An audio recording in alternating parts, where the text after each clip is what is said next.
Right, in Qatar. Look at this. Tried to escape from me, didn't you? He's off into the night air, but I managed to capture him and get a little bit of a conversation. First, mate, congratulations. Thank you. New flyweight champion at Brave. Yep. Knocking people out for fun. Yep. That's you now. You're no more grappling. No.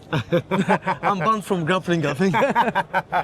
Listen, that's been the tale since obviously not having that contract renewed with the UFC. You've been out grappling a lot, well, not grappling a lot, should I say, because you went to karate combat, started putting people away with your hands, now you started putting people away with your feet. You've always had that ability. I spoke to Dean, your coach, about it on many, many occasions. You always had that ability, but you always had the backup plan. Talk to me about taking yourself out of the comfort zone to not have the backup plan.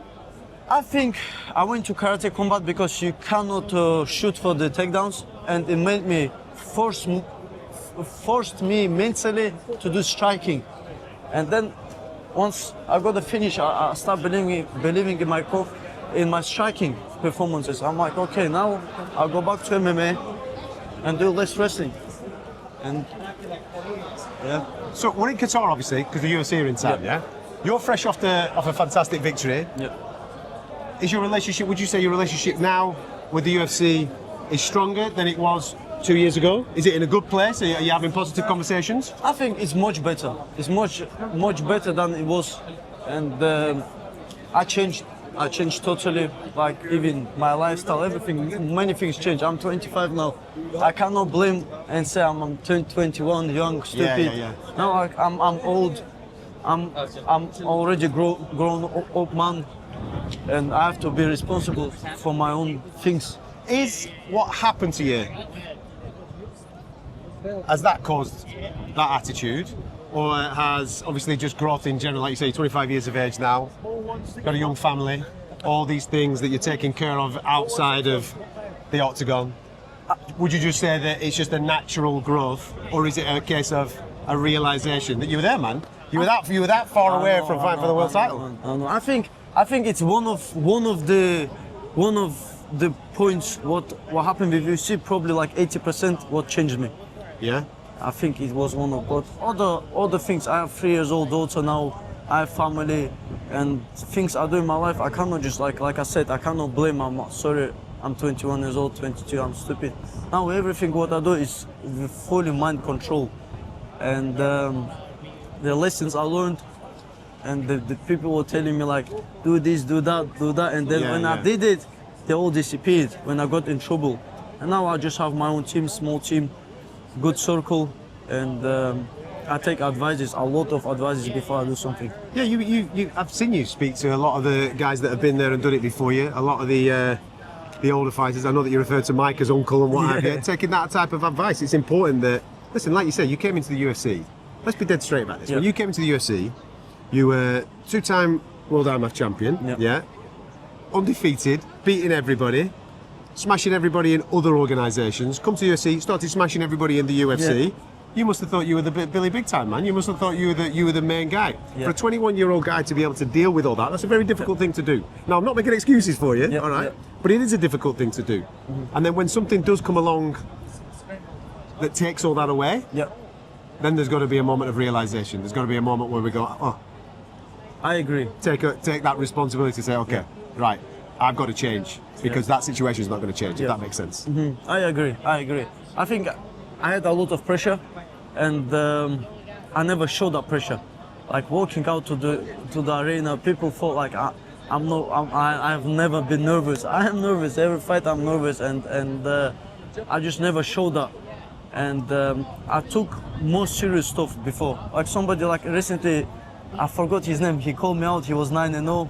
I just seen him on the hotel like a couple of days ago. It's like, I see you somewhere. He's like, I called you out. And I'm like, if that was like 21 years old Mokaev, I would go off that moment. We took a picture and then he wished me the best on Twitter, and simple as that. Now I just don't take any, I don't spend my energy on something that's not irrelevant to me, you know. Look who's growing up, boys and girls. Look who's there. But I used to spend too much energy, There you go, and man. give too much energy to people that don't appreciate it, you know. And I just leave it how it is. I just focus on myself right now. Okay, so we're in a good place away from the octagon. Obviously, you just mentioned there that you got a 3-year-old daughter now, which I'm sure is keeping you extremely well grounded. You've got some good people around you. You've got good attitude about you. What's going on professionally right now? What's your situation with Brave? Yeah. Because you've got a great relationship with those guys. With Brave, I never had contract. They tell me the day, they tell me the weight category. You just turn up and you go. I just turn up. I swear to God, I never see the paper, and I get paid, and that's it. That's simple as this. And I believe if I were the president of the organization, I just look on topology.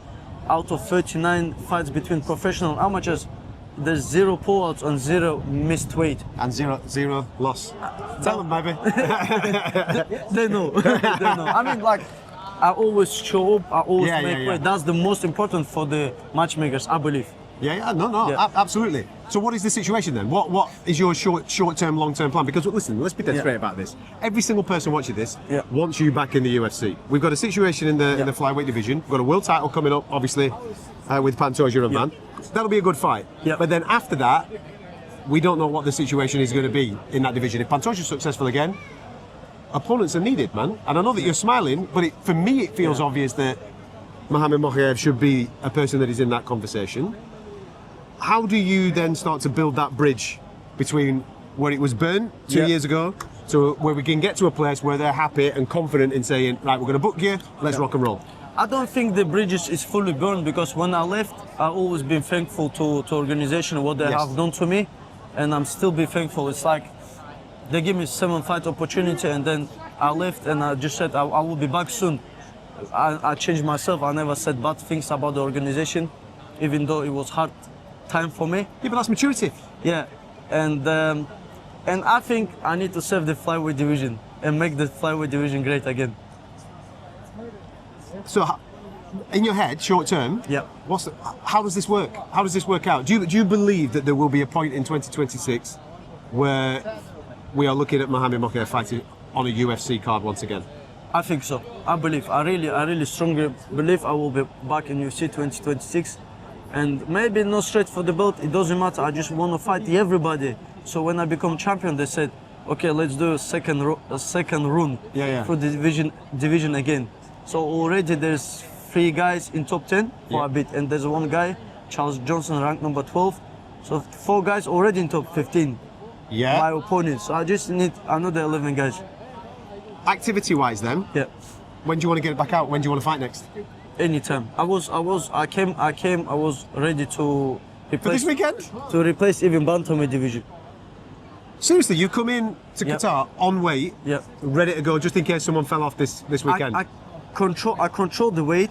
It's not. I wasn't like making weight. I was controlled because it's unhealthy. Make weight for no purpose. I just control the weight. What I mean is that you're on weight, so if you needed to, you could hit the weight. 100%, I could make bantamweight, and then maybe catchweight, the flyweight, I could make.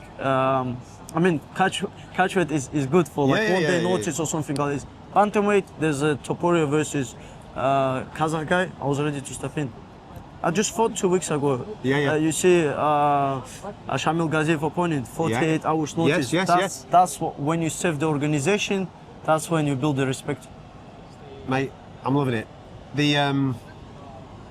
Whereabouts are you based right now, by the way? Because listen, we claim you in the UK. But you must have a passport in every single country in the world, man. You're everywhere. I have UK passport with all visas.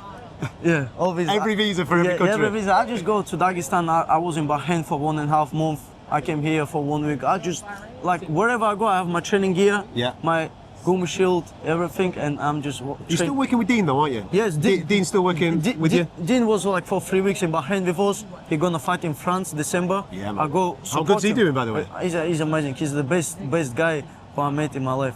Yeah, he's doing incredibly well. And I'm really happy that he's starting to see that success now, because he's always been a guy that has been on the periphery, training guys like yourself, doing well from a coach's point of view. Now he's having that success. And fingers crossed he can pull it off, man, because that'd be tremendous if he could. I'll be so happy. I will go support him in France. I'm like you said, we're gonna be like, I remember actually go France planned for December. Mega, man. Listen, there's a lot of people obviously from a fan point of view that wants Mohamed Mokaev back in the UFC. I know that obviously makes you feel good. Is there anything you want to say to the fans? Because they're ready. They're waiting to see you step back in under those 3 letters. Thank you so much. I just want to thank everybody. That's why I want to come back and be champion, because so many people like, you need to come back, like they're telling me you were so close. That's the only reason. If I'd be like 2 and 3 in UFC and I'd be like 30 years old, doesn't matter who tell me like you be in UFC. I'm a realist, you know. Yeah, yeah. There's impossibility to become like 2-3 record 30 years old to come back and be champion. There's a motivation for me. There's inspiration. I think Brandon Moreno. Perfect example. Maybe not today, maybe not tomorrow. I think it's been 2026. But that is the perfect example. A guy that was in the UFC, he ended up getting cut. No, he wasn't a contract thing. It was a cut. He's gone away, worked his ass off, come back, and became a multiple-time champion. Not just once. He did it on multiple times. Man. And I believe he was one of the faces of the flyweight. People remember him. They like him. He's a great person, and I think he's inspired me. Just to let you go, who wins the title fight in December? Pantoja or Van? Pantoja. I think Pantoja. You train with him, so you felt what he's all about. He's a talented guy, yeah? I respect Van, first guy fighting for the belt, born in 2000. And I'm happy for him, but there's room to grow. Yeah. But Pantoja's the real deal. Pantoja is a G of the flyweight right now. Okay. So in 2026, will I see Mohamed Mokaev fighting Alexander Pantoja? Could that be the one? Do you think he'll still be the champion when you get your opportunity? That's a better way of answering that question. I think if he still be in UFC, if he don't retire, I think he'll still be champion. Because once you go through past guys 2-3 times, that's like you just know the mentally, you know everything, you're just ready to go, and it's another sparring session for you, mentally wise. Like in my mind, if I rematch against anyone who I ever fought with, that'd be easier than it was before. Mate, great to see you. Thank you so much, bro. Good to see you, my man. Thank you, man. This guy, by the way, I don't know if you know this story, this guy, I once went to go and interview Brendan Loughnane in Manchester, and he was still a teenager. He knocked on my car window and he said, "You'll be interviewing me soon." I've interviewed him countless times since. This is the real deal. Fingers crossed, he'll be back in the UFC next year. Thank you, brother. I appreciate it. Thank you. Top man.